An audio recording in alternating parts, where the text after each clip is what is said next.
Hello everyone, hope you all are doing good.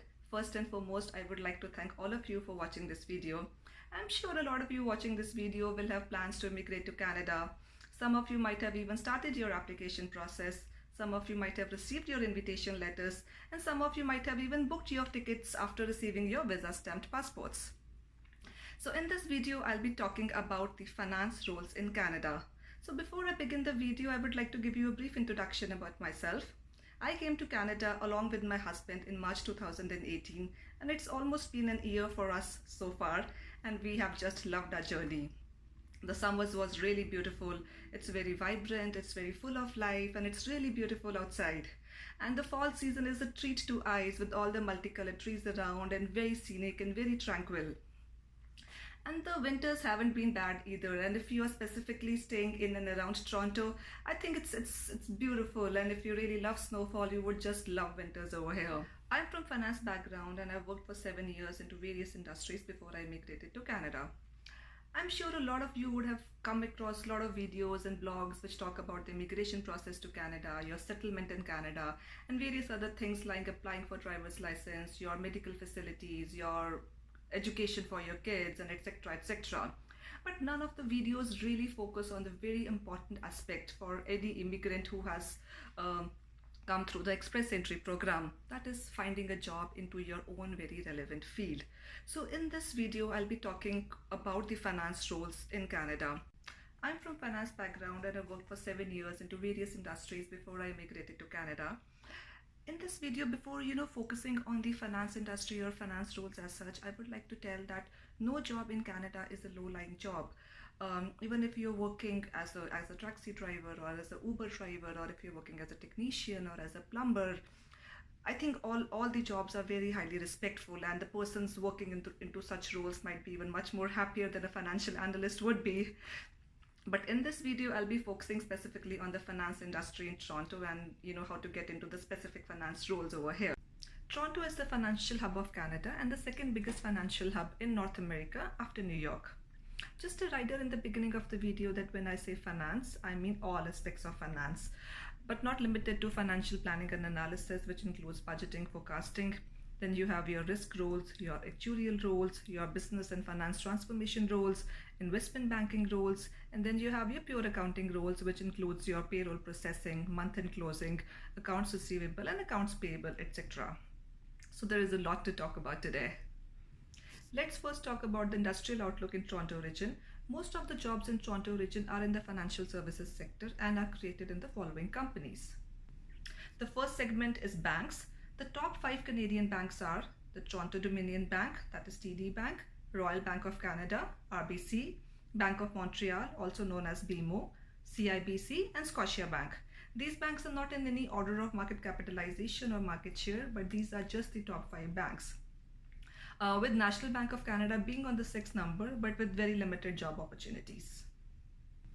Second segment is insurance.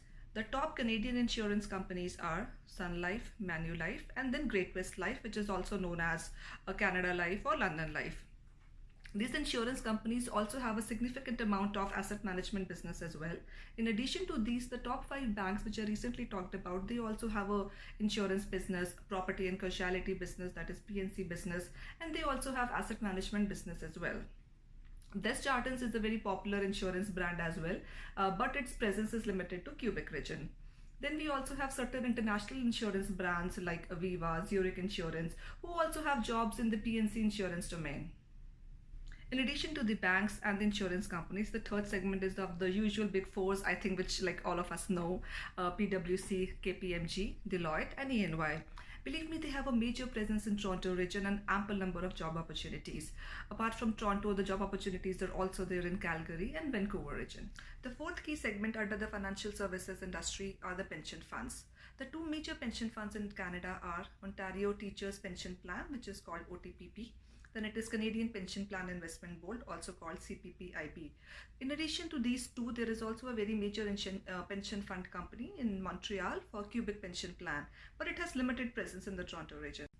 The fifth segment is the investment banking domain, and the major players into this industry are JP Morgan, Goldman Sachs, UBS, and then Morgan Stanley. But they have very limited presence in the Toronto region. and this market is being primarily dominated by the investment banking division of the top 5 banks. The one key thing to note here is that the pension funds and the investment banks do a lot of hiring of fresh graduates from the local B schools. As per my understanding of the market so far, getting into these roles is extremely difficult unless you have a prior experience of working with a pension fund or a global investment bank. Global experience from various geographies and past experience of working with the major brands into this segment will surely help. Similarly, if you target to get into the big fours, your prior experience of working with them is highly recommended. Okay, so this was the brief snapshot of the financial services industry in Canada. I do not want to get into the details of numbers like the number of jobs created every month, the unemployment rate in Canada, or the Ontario province in particular. I believe these numbers are just a Google search away for most of you. Telecom is a major sector in Canada in terms of number of job opportunities created. The major players in this sector are Rogers, Bell, and TELUS. So if you're immigrating to Canada with the prior experience in the telecom sector, then you know which brands to target to. In the consumer packaged goods industry, that is CPG, there is a fair bit of companies in and around Toronto. For example, Nestle, Coca-Cola, PepsiCo, 3M, Mondelez, and Danone. And they have ample number of job opportunities in various fields. Retail sector is a major job provider as well, specifically in the finance and accounting roles. The major players in this sector are Walmart, Canadian Tire Corporation, Loblaws. In addition to these, you have a lot of manufacturing companies in and around Toronto. They hire for a lot of positions in the finance and accounting roles. Bombardier is a major Canadian brand with a significant presence in Montreal region, followed by Toronto. Then you have Philips, Johnson & Johnson, Canadian Solar, Ford, etc, etc. Okay, so this was it. So if you have any questions related to the finance roles which I talked in this video, please feel free to drop your questions in the comment section below and I'll be happy to address them. Thanks for watching this video. Please like and share my videos and subscribe to my YouTube channel for the more upcoming videos. In my next video, I'll be talking about the educational qualification and the experience required to find a relevant job in the finance domain in Canada. Till then, stay tuned and see you guys soon. Have a nice day. Bye-bye.